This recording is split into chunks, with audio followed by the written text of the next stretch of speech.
اعظم ہر قدم کے شاذلیان زندہ باد۔ الحمدللہ الحمدللہ وکفا وسلام علی عبادہ الذین اصطفیٰ، اما بعد فاعوذ باللہ من الشیطان الرجیم، بسم اللہ الرحمن الرحیم۔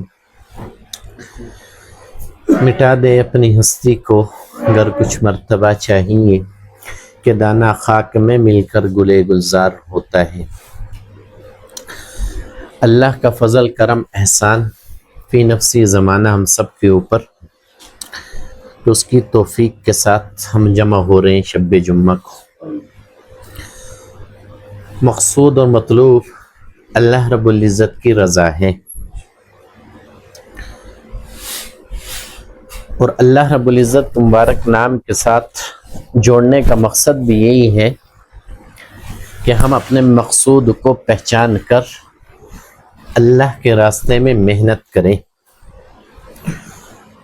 اور یہ محنت انسان فرد واحد کی شکل میں کر نہیں سکتا، اور اس اللہ رب العزت کے مبارک نام کے اوپر جو برکتیں ہیں، جو کیفیات ہیں، تنہا ان کو سمجھ نہیں سکتا کہ جب تک انسان صحبت کو اختیار نہ کرے۔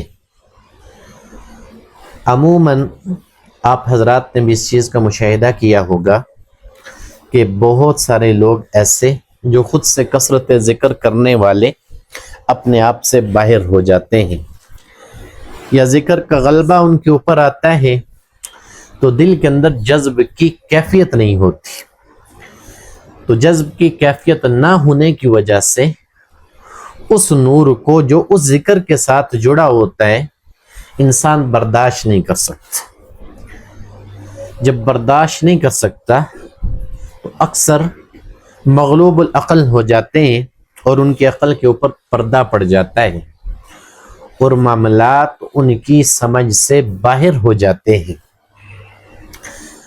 اب کثرت ذکر کے ساتھ صحبت ایک ایسی چیز ہے جس کے ذریعے ذکر کے ساتھ جو کیفیات جڑی ہوتی ہیں ان کو انسان سمجھنا شروع ہوتا ہے، نہ فقط سمجھتا ہے، پھر اپنی ذات میں عملی طور کے اوپر ان سے گزرتا ہے، پھر اس کو سمجھ یہ چیز بخوبی آتی ہے کہ اللہ کے راستے میں اللہ کے مبارک نام کے ساتھ علم الیقین کے اوپر میرا سفر شروع ہوا، اور عین الیقین کے ساتھ میں اس کا مشاہدہ کرنا شروع ہو گیا۔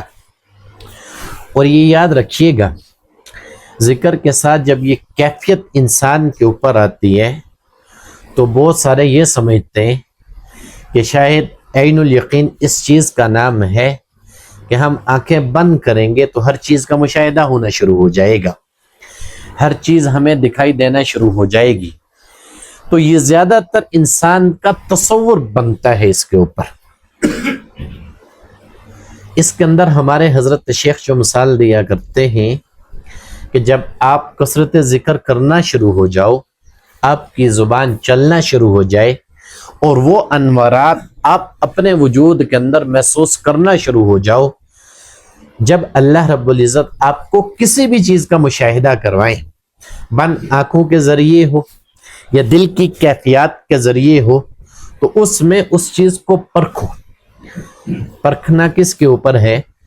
آیا جب میں نے ذکر شروع کیا، نفس کے اوپر محنت کی کہ نفس کا غلبہ تو نہیں آیا۔ نفس کا تذکرہ اسی لیے کیا جاتا ہے کہ انسان جب تک زندہ رہتا ہے تو یاد رکھنا اس کی ذات میں جس چیز کا سب سے زیادہ عمل دخل ہوتا ہے وہ حضرت انسان کا نفس ہی ہوتا ہے۔ خواہشات بڑی ہوئی ہوتی ہیں، پھر ہر ایک کی کیفیت جدا ہوتی ہے۔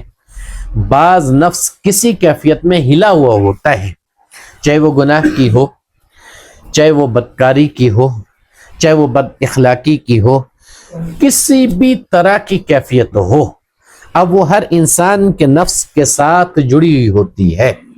جب انسان معاملات میں آ کے چلتا ہے تو بعض اوقات ذکر کے ذریعے سمجھتا یہ کیفیات آتی ہیں کہ میں عین الیقین کی کیفیت میں چل رہا ہوں اور مجھے کشف ہونا شروع ہو گیا، اور پہچان نہیں کر پاتا کہ آیا کہ اس کے اوپر میرے نفس کا غلبہ تو نہیں.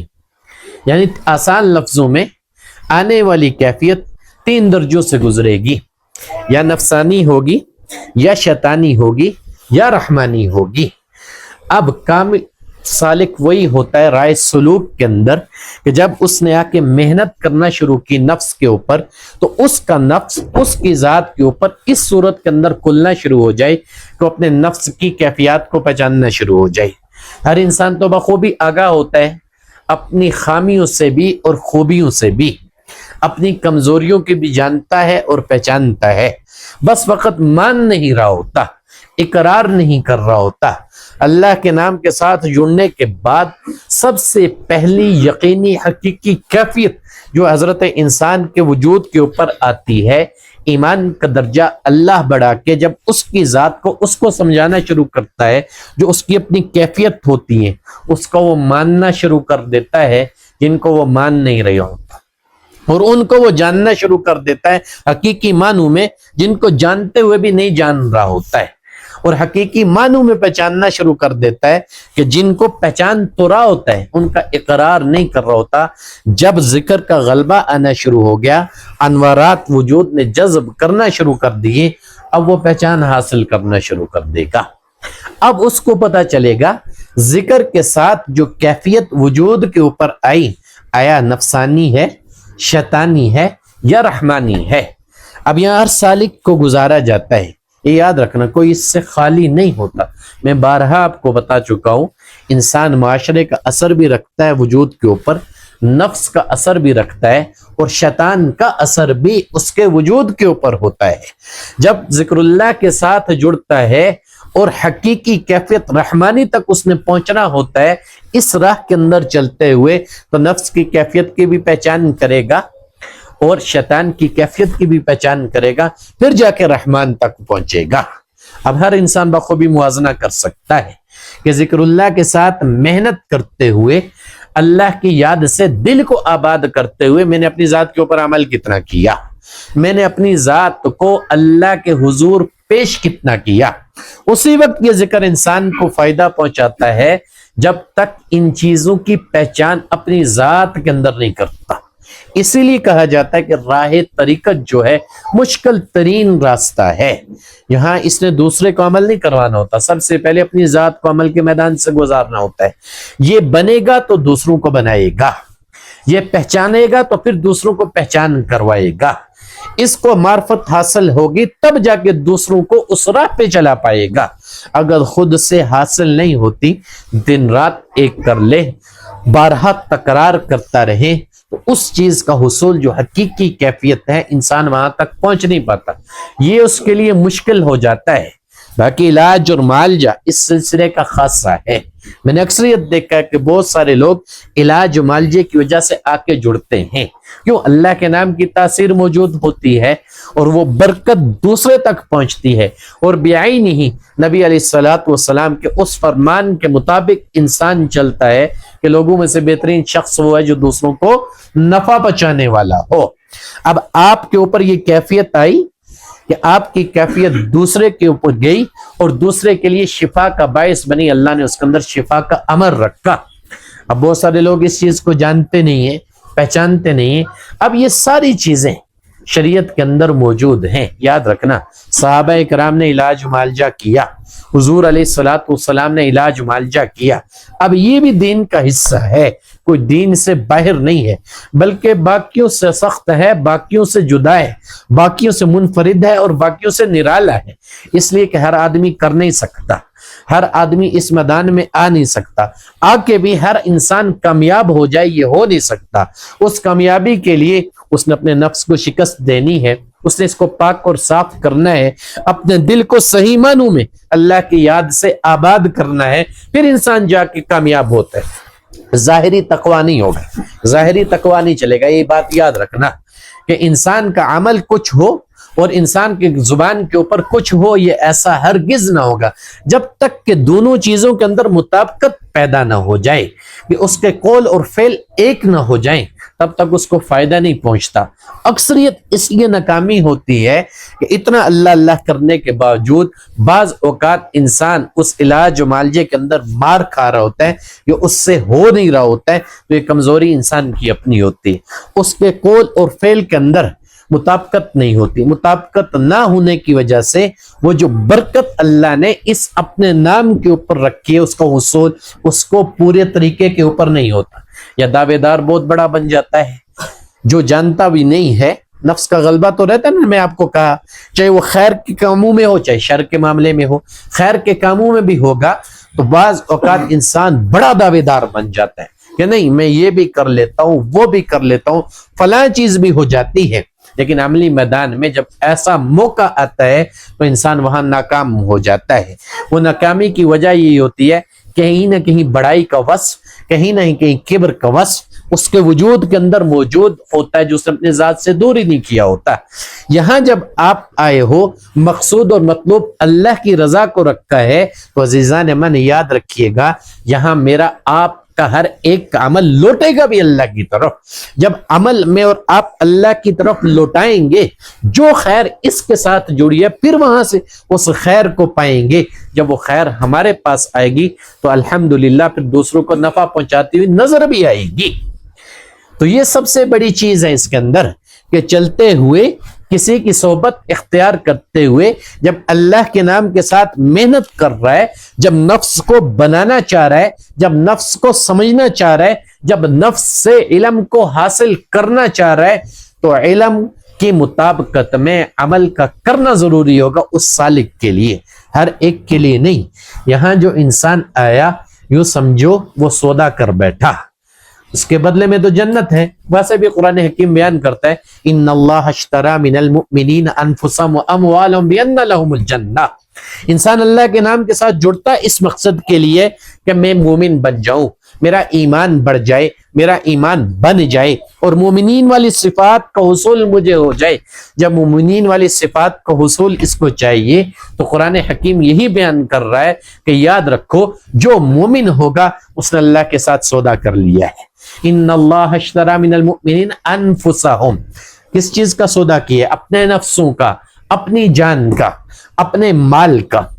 کس کے بدلے میں؟ بِأَنَّ لَهُمُ الْجَنَّةِ, کہ اس کے بدلے میں جو یہاں تکلیفیں اٹھا رہا ہے, جو اپنے نفس کو برائیوں سے بچا رہا ہے, جو اپنی ذات کو برائیوں سے بچا رہا ہے, جو اپنے مال کو اللہ کی راہ میں لٹا رہا ہے, تو تیرا بدلہ یہاں نہیں ہے, تجھے بدلہ وہاں دیا جائے گا.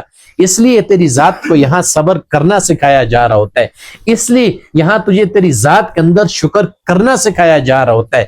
اس لیے مومنین کا صفات کا جب تو حصول کرتا ہے تو عملاً اپنی ذات کو ان چیزوں سے گزارتا ہے. جب تک گزارتا نہیں ہے تو یقین مانو کامیاب نہیں ہوتا. راستے کی سمجھ آ رہی ہوتی ہے کہ تینوں چیزوں سے ہر وقت وہ لڑتا رہتا ہے, شیطان سے بھی لڑے گا, نفس سے بھی لڑے گا, پہچان بھی حاصل کرے گا, تب جا کے اس کو حصول ہوگا. جب تک اس راہ میں چلتے ہوئے اللہ کا نام اس انداز میں اثر انداز اس کے وجود کے اوپر نہیں ہوتا تو یوں سمجھو اس کے اندر ابھی کمی ہے, ابھی بہت سارا سفر اس نے طے کرنا ہے اور فوراً بھی انسان بنتا نہیں ہے. مجھے کیا پتا, یا انسان کے اپنے علم میں بھی نہیں ہوتا کہ کتنا عرصہ اس کا نفس نحوست کے اندر رہا, کتنا عرصہ اس کا دل اللہ کی یاد سے غیر آباد رہا. وہ تو وقتی زبان سے دعوے دار ہوتا ہے نا. بڑے بڑوں سے میں نے پوچھا, جی ہم ذکر کرتے ہیں, اذکار کرتے ہیں, سو کی تسبیحات کرتے ہیں. اب وہ تو حضور علیہ الصلوۃ والسلام کا خاصہ تھا کہ حضور فرماتے ہیں کہ میرے دل کے اوپر غبار آ جاتا ہے تو اس غبار کو دور کرنے کے لیے میں 100 مرتبہ استغفار پڑھتا ہوں. اب قرآن کہہ رہا ہے یا ایھا الذین آمنوا اذکروا اللہ ذکرا کثیرا, تو اللہ کے نبی کے مقام تک تو کوئی پہنچ سکتا ہی نہیں ہے کیونکہ وہ خود ہی نور سے پر نور تھے اور یہی وہ نور آگے چلا ہوا رہا تھا, سینہ بسینہ بھی چلا ہوا آ رہا ہے اور اس نام کے ساتھ جو جڑا ہوا وہ بھی چلا آ رہا ہے. اب ایک آدمی اپنے آپ کو اس راہ کے اوپر چلانا چاہ رہا ہے اور وہ چیزیں حاصل کرنا چاہ رہا ہے جو تربیت حضور علیہ الصلوۃ والسلام نے صحابہ کرام کی کہ ان کا ایمان اس معیار کا تھا کہ انہوں نے صحیح معنوں میں اللہ کی ذات کے ساتھ اپنی جانوں کے سودے کیے ہوئے تھے، اپنے مال کے سودے کیے ہوئے تھے، ہر چیز اللہ کی راہ میں قربان کرنے کے لیے تیار تھے۔ ایمان جو اس قدر بڑا ہوا تھا، دنیا کی حقیقت ان کے سامنے تھی، دنیا کو وہ سمجھتے تھے بخوبی۔ آج میں اور آپ تھوڑا سا معاملہ ہوا نہیں، کسی معاملے میں آ جائے، اگر وہ شریعت کی مخالفت میں بھی جا رہا ہوگا، نفس کی خواہش ہوگی، میرے اور آپ کی نفس کے لیے وہ خوشنودی کا باعث بنے گا، تو ہم شریعت کو چھوڑ دیں گے، اس کو قبول کر لیں گے۔ میں نے بڑے بڑوں کو دیکھا ہے، اب وہ ذکر کی وہ تاثیر ہی نہیں بنی ہوتی کہ اس دل کے اوپر اثر انداز ہو کے ان کے نفس کو کنٹرول کر سکے، ان کے نفس کو صبر سکھا سکے، ان کے قلب کو شکر سکھوا سکے۔ وہ بنتی اسی طریقے کے اوپر ہے، جب انسان محنت کرتا رہتا ہے وہ نحوست دور ہوتی رہتی ہے، اور اجتماعی عمل کی جو خیریں اور برکتیں ہوتی ہیں وہ زیادہ ہوتی ہیں۔ انفرادی طور پہ اجتماعیت کا مطلب یہی ہوتا ہے کہ جب یہ مجلس قائم کی جائے، ہر وہ برائی جو مجھے آپ کو ذات کے اندر نقصان دے سکتی ہے، جو ہمارے نفوس کے لیے نقصان دے سکتی ہے، اس کو بیان کیا جائے، اس کو کھولا جائے کہ اس کی ذکر کی مطابقت میں اور آپ عمل کر پا رہے ہیں یا نہیں کر پا رہے۔ ورنہ تو حضور علیہ الصلوۃ والسلام نے جن کی تربیت کی، انہوں نے ہر چیز کو مٹا دیا۔ ایک مثال دیجئے، قرآن حکیم بیان کرتا ہے محمد الرسول اللہ والذین معہ اشداء علی الکفار۔ اب 4 صفات اس آیت کے اندر صحابہ کرام کی بیان کی گئی، یاد رکھنا محمد اللہ کے رسول ہیں۔ اب یہاں سب سے پہلے صحبت کا ذکر کیا، والذین معہ، جو ان کے ساتھ ہیں، یعنی صحبت ان کی اختیار کی۔ صحبت اختیار کرنے کے بعد وہ ادب کو سیکھ گئے، جب انہوں نے ادب کا سیکھا، محبت کا وصف ان کے اندر پیدا ہو گیا۔ جب محبت کا وصف پیدا ہو گیا، اب وہ اس طاقت میں رہتے تھے، رسول اللہ صلی اللہ علیہ وسلم کی زبان مبارک سے الفاظ نکلیں، حکم صادر ہو، اور ہم اپنی ذات کو عمل کے میدان سے گزاریں۔ ایمان بن رہا تھا نا، بڑھ رہا تھا، تو صحبت کے ذریعے چیزیں حاصل ہوتی ہیں۔ والذین معہ اشداء علی الکفار، اب کفار کے اوپر وہ سخت دل تھے، ان کے اوپر رحم نہ کھاتے تھے، اپنی ذات کے لیے نہیں، اللہ رسول کے لیے، کیونکہ وہ اللہ سے جب دشمنی کرتے تھے، عداوت کرتے تھے، اللہ کے مقابلے میں شریک ٹھہراتے تھے، تو اللہ کو تو زمانے کے اندر صرف ایک ہی چیز ناپسندیدہ ہے کہ اس کی ذات کے مقابلے میں کوئی کھڑا ہو جائے۔ جو اس کی ذات کے مقابلے میں آ کے دعوے دار بنے تو وہ تو اس کو غرق کر دیتا ہے، چاہے فرعون دعوے دار کیوں نہ، اس کے لیے موسیٰ علیہ السلام کو بھیج دیا، تو موسیٰ علیہ السلام نے اللہ کی طرف دعوت دی۔ اب اس کا بھی یہ نعرہ تھا، ربوبیت کا اعلان کر دیا تھا، رب ہونے کا، تو اللہ نے بھی اس کو غرق کر کے دکھایا۔ خیر، حضور علیہ السلام نے جن کی تربیت کی، صحبت اختیار کی، صحبت اختیار کرنے کی وجہ سے یہ درجہ، مرتبہ اور مقام ان کو ملا کہ کفار کے اوپر وہ سخت دل ہو جاتے ہیں، کفار کے اوپر رحم نہیں کرتے، میدان جنگ میں جب آتے ہیں اللہ رسول کے نام کے اوپر کٹ جاتے ہیں اور کاٹ دیتے ہیں، اللہ اور رسول کے لیے، کیونکہ ایمان کا درجہ جو بڑا ہوا، جان کی پرواہ نہیں کرنی، مال کی پرواہ نہیں کرنی، اولاد کی فکر نہیں کرنی، اپنی زندگی کے متعلق نہیں جاننا کہ ہاں مجھے تو بہت زیادہ زندگی جینی ہے، میں جنگ کے اندر آ گیا ہوں، زخم آ جائیں گے، موت واقع ہو جائے گی، آیا اسی لیے کہ میں نے اس جام شہادت کو پینا ہے، اپنے خون کو زمین کے اوپر گرانا ہے، اللہ کے قرب کو پانا ہے، اللہ کے نبی نے جو حکم دیا اس کو پورا کرنا ہے۔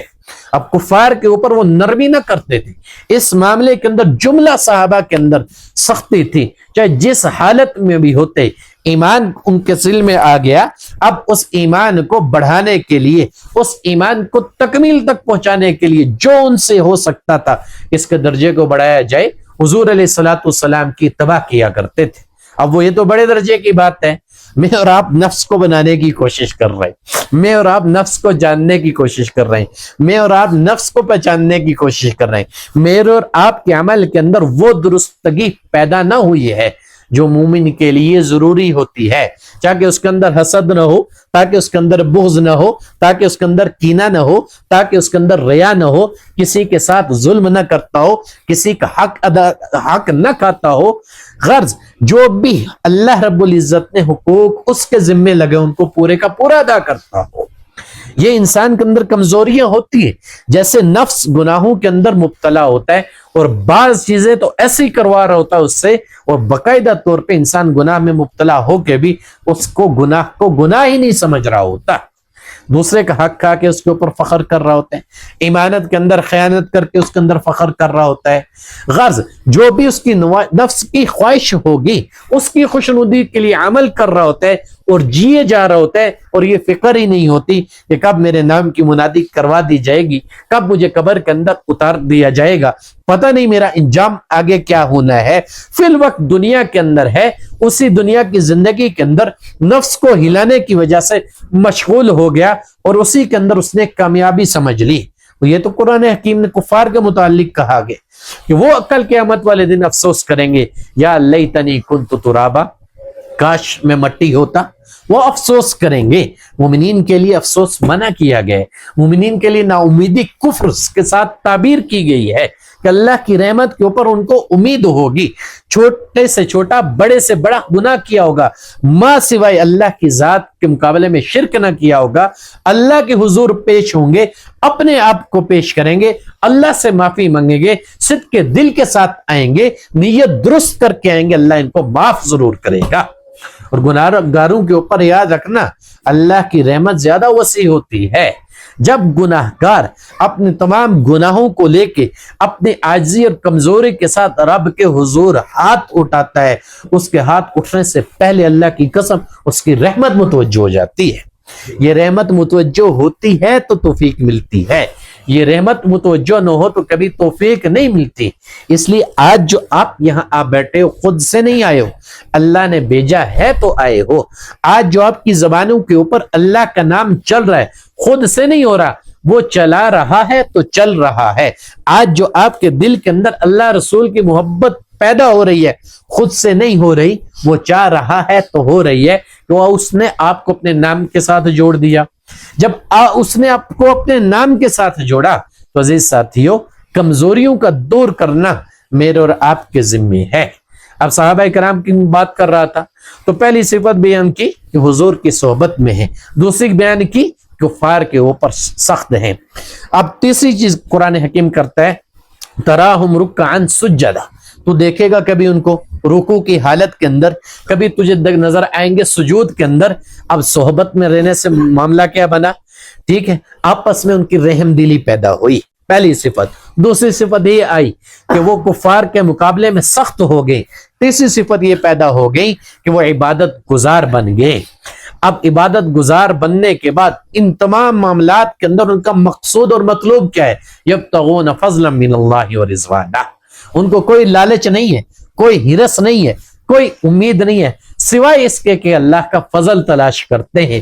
اور صوفیاء کرام بھی اللہ کے نام کے ساتھ جو تربیت کرتے ہیں اور کرواتے ہیں تو مقصود یہی بتلاتے ہیں کہ اللہ کی رضا کو، مقصود کیا رکھنی ہے؟ اللہ کی رضا، کہ یہ جو نام آپ کر رہے ہو، اس نام کے اوپر جو خیریں اور برکتیں آپ کو مل رہی ہیں، جو علاج اور معالجہ کر رہے ہو، جو لوگوں کو نفع پہنچ رہا ہوتا ہے، تو اس سب کے اندر یاد رکھنا مقصود اللہ کی رضا رکھنا۔ جب انسان مقصود اللہ کی رضا رکھ کے چلتا ہے تو ایسے انسان کو اللہ کی ذات کبھی ناکام نہیں کرتی، کبھی وہ انسان ناکام نہیں ہوتا۔ ہاں یہ ضرور ہے وقت لگتا ہے، اور اس وقت کے لیے انسان کو محنت کرنی پڑتی ہے۔ جب تک اس راستے میں وقت لگا کے محنت نہیں کرتا نا، اس کا حصول نہیں ہوتا۔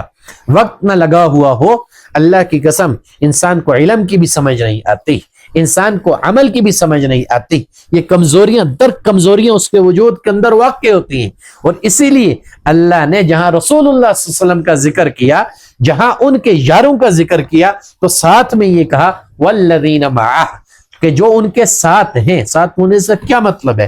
کہ جنہوں نے صحبت کو اختیار کیا۔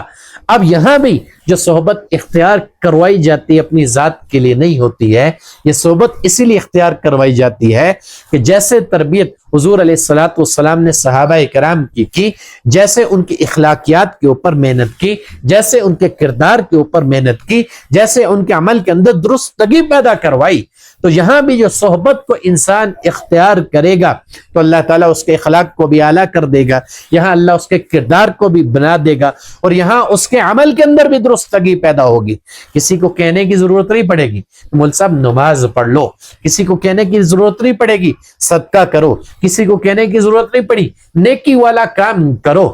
جب نفس اللہ کے نام کے اوپر آ کے ہلنا شروع ہو جائے گا تو ہر وہ خیر والا کام جو انسان کی زندگی میں ہوگا انسان وہ کرتا جائے گا، اور نیکیوں کی توفیق رب کی ذات اس کو خود بخود دیتی جائے گی، چاہے چھوٹے درجے کی کرے یا بڑے درجے کی کرے۔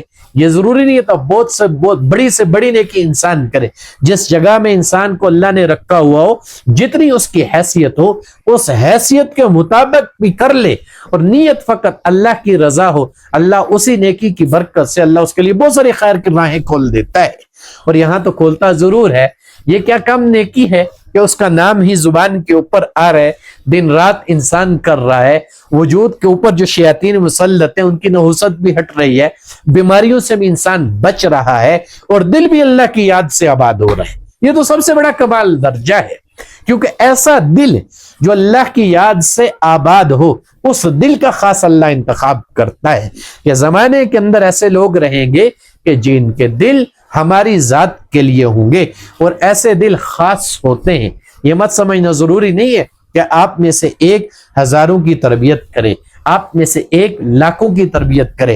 ہو سکتا ہے کہ اللہ نے آپ کو بنایا آپ سے فقط ایک ہی شخص کا کام لیا جائے، ہو سکتا ہے آپ میں سے ایسے بھی ہوں جن سے ہزاروں کا کام لیا جائے، لینے والی ذات اللہ کی ہے، کیونکہ اللہ جس کو اپنے نام کے ساتھ جوڑتا ہے اس کو خالی نہیں رکھتا، کیونکہ اس کے اندر علم باطن ہے، اور باطن کہتے ہیں معرفت کا علم، معرفت کہتے ہیں پہچان ہو جائے، کہ اللہ کی پہچان اس کو ہو جائے اس اللہ کے ساتھ۔ اس لیے ہم محنت کرواتے ہیں اللہ کے نام کے ساتھ، کہ اس محنت کرتے ہوئے وہ پہچان اس کو حاصل ہو جائے، اور اس پہچان کے ذریعے سب سے پہلی چیز جو اس کو حاصل ہو، جب ذکر اللہ کی کیفیات آنا شروع ہو جائیں، یہ پہچان ہو کہ آیا آنے والی کیفیت نفسانی ہے، شیطانی ہے یا رحمانی ہے۔ بعض اوقات شیطان مختلف انداز میں دھوکہ دیتا ہے، اور یہ بھی آپ کو بتا دوں، اس لیے بتا رہا ہوں علاج معالجے کے ساتھ جڑے ہو۔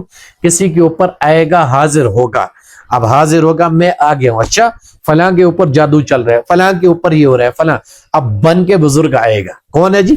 میں شاہ جی ہوں، کون ہے جی؟ میں فلاں مرید ہوں، کون ہے جی؟ میں فلاں بزرگ کا مرید ہوں۔ اب وہ بڑی بڑی باتیں کرے گا، چھوٹی بات نہیں کرے گا، بہت بڑی بات کرے گا، اور انسان بھی کہے گا سبحان اللہ، میری تو عبادت ریاضت اتنی زیادہ ہو گئی، مجھے تو بڑا درجہ مل گیا۔ یاد رکھنا عبادت ریاضت کے اوپر ابلیس کو بھی درجہ ملا تھا، یہ بات سمجھنے کی ہے، بڑی غور فکر بڑی غور طلب بات ہے۔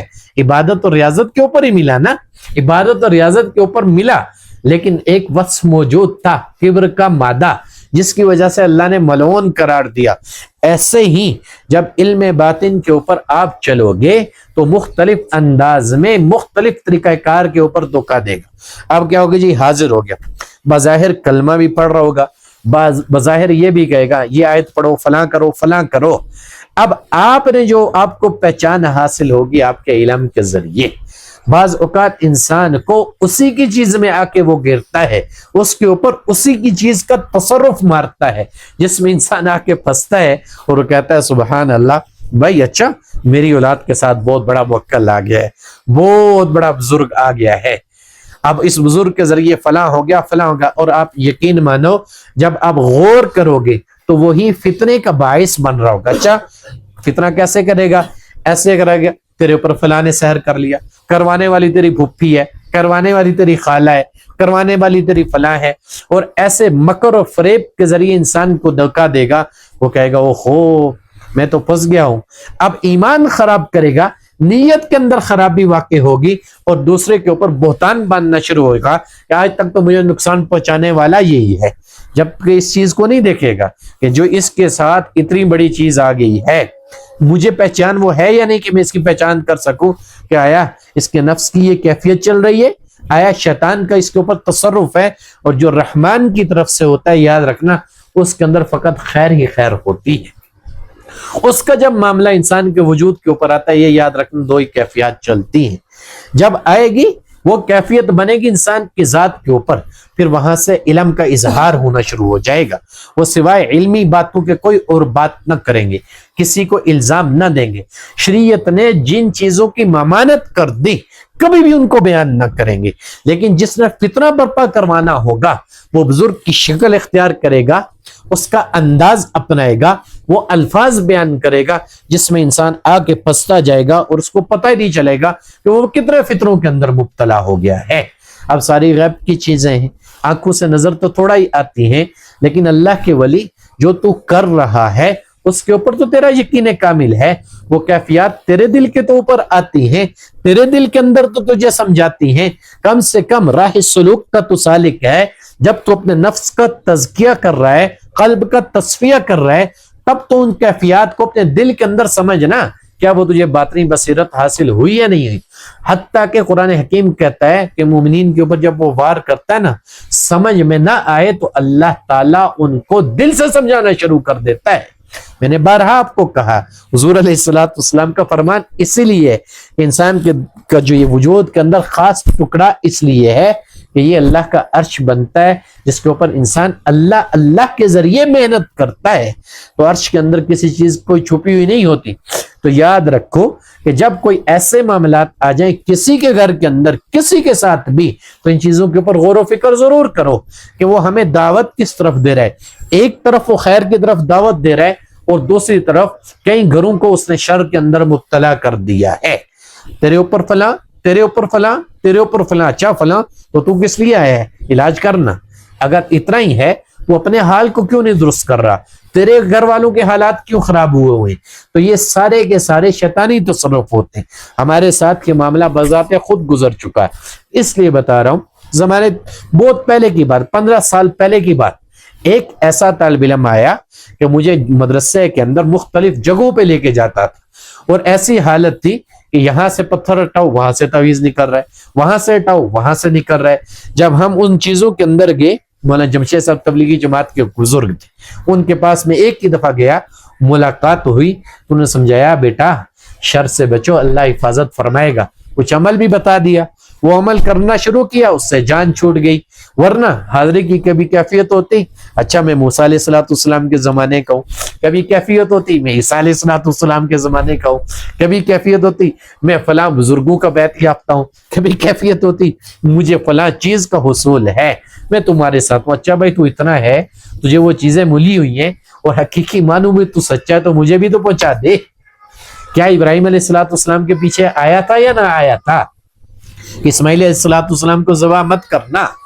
کیا رسول اللہ صلی اللہ علیہ وسلم کو جب معاذ اللہ قتل کرنے کا منصوبہ بنایا گیا تھا اس نے ایک بوڑھے کی شکل اختیار کی تھی؟ جب عربوں کا وہ اجتماع ہو رہا تھا اس کے اندر وہ جمع تھے سارے اس نیت سے کہ ہم آپس میں یہ صلح و مشورہ کریں کہ کیسے حضور علیہ السلام کو معاذ اللہ قتل کیا جائے. تو اس نے وہاں ایک بوڑھے کی شکل اختیار کی, کھڑے ہو کے سنتا رہا, بعد میں اپنے دلائل دینا شروع کی. ایسے نہیں, یہ طریقہ اختیار کرو. جب انبیاء کے لیے بھی اس نے برائی کا ارتکاب کیا اور کر کچھ نہیں سکتا تھا, انبیاء کے اوپر اس کو دسترس نہ تھی. میں اور تم محنت کر رہے اپنے ایمان کو بنانے کے لیے. اس ایمان سے پہلے کی بات نفس کو سمجھانا ہے, نفس کو جاننا ہے, نفس کو پرکھنا ہے.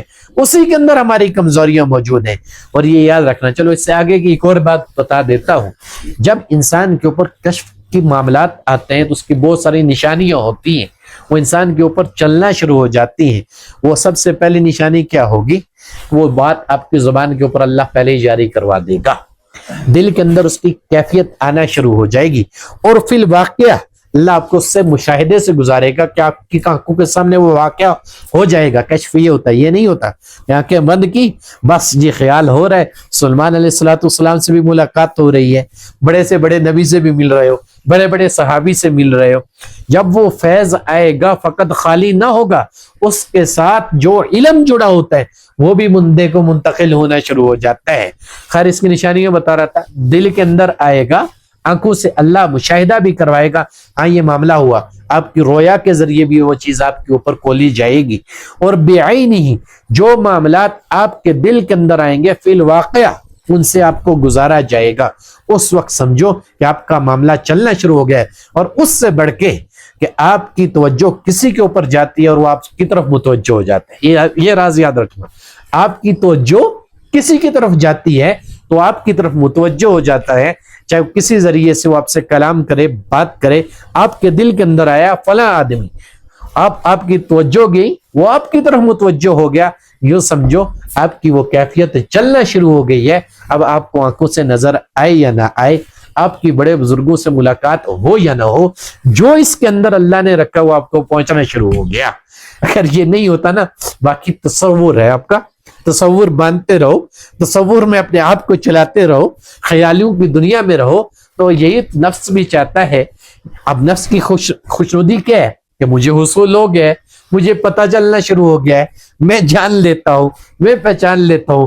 اپنے تصور میں اپنی ذات کو پھنسائے گا تو نفس اس کو اسی راہ کے اوپر چلاتا جائے گا، کیونکہ اس کے اندر اللہ نے وسعت بہت رکھی ہے، یہ بہت وسیع ہے۔ جس سمت میں جس طرف انسان کی توجہ کرواتا ہے انسان اسی طرف چلتا رہتا ہے۔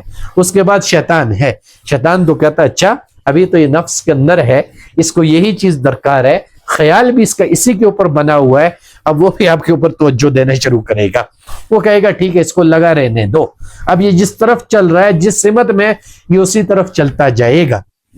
اب یہ کمزوریاں ہوتی ہیں، یاد رکھنا جب تک راہ سلوک کے اندر ان کمزوریوں کو انسان دور نہیں کرتا تو حقیقی کیفیات حصول اس کو نہیں ہوتا، اور حقیقی کیفیات جب انسان کے اوپر آنا شروع ہوتی ہیں تو عزیزان من یاد رکھنا انسان کے اوپر علم کھلنا شروع ہو جاتا ہے، اس کی رسائی علم تک کروا دی جاتی ہے، جس حد تک اس کو ضرورت ہوتی ہے اللہ کی طرف سے اس کو ملنا شروع ہو جاتا ہے، اللہ اس کے دل کے اوپر کھولنا شروع ہو جاتا ہے۔ جب وہ زبان سے بولتا ہے، اپنے قول کا موازنہ کرتا ہے تو پچھلے بزرگوں کے ساتھ اس کو اپنا قول ملتا ہوا نظر آتا ہے۔ جب وہ اپنے معاملات کرتا ہے پچھلے بزرگوں کے ساتھ اس کو اپنے معاملات ملتے ہوئے نظر آئیں گے۔ ہوگا اسی صورت میں یہ جو چیزیں میں نے آپ کو بتلائی ہیں، جب اس کے اندر اس کو مہارت ہوگی، مہارت نہ ہوگی تو ٹھیک ہے خیال میں چلتا رہے، جب اللہ چاہے گا تیرے خیال کو بدل دے گا، جب اللہ چاہے گا تجھے شیطان سے بچا لے گا، لیکن یہ اسی صورت میں ہوگا جب تو سب سے پہلے اپنی ذات کو ان چیزوں سے بچائے گا۔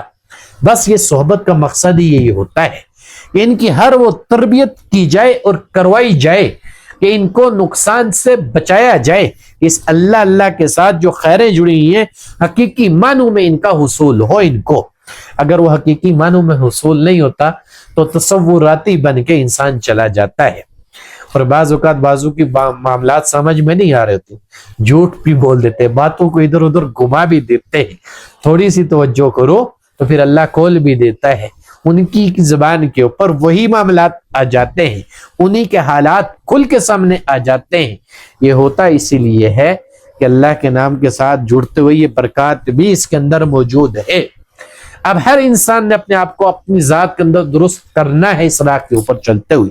یہ نہیں ہوگا کہ آپ شیطان سے یاری بھی رکھو گے اور خالق سے حبدار ہونے کا دعویٰ بھی کرو گے، دو چیزیں نہیں چلے گی، دو رنگی چھوڑ دے یک رنگ ہو جا، سراسر موم ہو جا یا سراسر سنگ ہو جا، ایک ہی کام چلے گا کہ جب آپ اللہ کی راہ میں اللہ کے نام کے ساتھ جڑ رہے ہو، اللہ کے نام کے ساتھ چل رہے ہو، اب اپنے نفس کی خباثتوں سے بچنا پڑے گا، شیطان کے واروں کو پہچاننا پڑے گا، تب جا کے حقیقت کا حصول ہوگا، ورنہ حقیقت اتنی جلدی انسان کے اوپر عیاں ہو جائے ایسا نہیں ہوتا۔ عیاں ہو جائے نا، ہر طرف پھر آپ کو خانقاہیں آباد ہوتی ہوئی نظر آئیں، ہر طرف اللہ کا پرچار کرنے والے آپ کو نظر آ جائیں، دعوے دار بہت سارے مل جائیں، بڑا بڑا دعویٰ ہوگا، لیکن بذات خود ہی عمل کے لحاظ سے نہ گزرے ہوں گے بیچارے، دوسروں کو کیا گزاریں گے؟ لیکن یہاں آؤ گے بخوبی جانتے ہو، رگڑا بھی لگے گا، محنت بھی کرو گے، نفس سے بچو کو بھی، شیطان کے واروں کو پہچانو گو بھی، اور الحمدللہ جس قدر آپ کو ضرورت ہوگی تحدیث نعمت کے طور پہ کہتا ہوں، اللہ آپ کو پہنچائے گا بھی، پہنچتا بھی ہے، دیکھتے بھی ہو، کرتے بھی ہو، ایسے تھوڑا ہی ہوتا ہے، ایسے یہ نظام تھوڑا ہی چلتا ہے، اخلاص ہے تو چل رہا ہے، اللہ کی مدد شامل حال ہے تو بڑھ رہا ہے، اللہ کی مدد نہ ہو، اخلاص نہ ہو تو یہ کام چل ہی نہیں سکتا۔ اس چیز کو انسان چھوڑ دے، میں گناہگار تھا،